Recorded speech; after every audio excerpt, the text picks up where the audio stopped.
ലക്ഷം രൂപ സ്വന്തം അമ്മയുടെ പേര് വരെ എഴുതി മാറ്റിയ ഉദ്യോഗസ്ഥൻ CPM-ന്റെ യൂണിയനിൽപ്പെട്ട നേതാവാണ്. CPM നേതാവാണ്.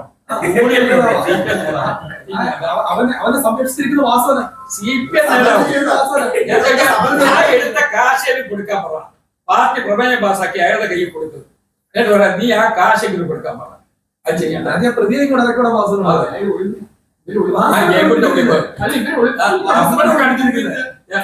പോലീസ് ആരെ കണ്ടാലും പറയും അവൻ ഒളിവിലാണെന്ന് പറയും. അത് തൊടാതിരിക്കാൻ പറ്റില്ല. അങ്ങനെ ഒരു വേലയൊക്കെ ഉണ്ട്. നമ്മൾ ശക്തമായ ആരോപണം ഉന്നയിക്കാം. ഞങ്ങൾ സമരം ചെയ്യുന്നുണ്ടല്ലോ.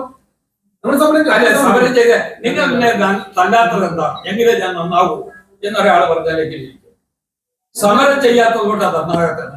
അപ്പൊ പിന്നെ എന്താ പണി? രണ്ടെണ്ണം പെരുക്കിയ നന്നാവും. ശക്തമായ ആരോപണമാണ് ആ പ്രതിയെ ഒളിപ്പിച്ചിരിക്കുന്നത്. കേസ് വാദിക്കേണ്ടത് അത് പോട്ടെ, അത് വിട്ടുകളാം.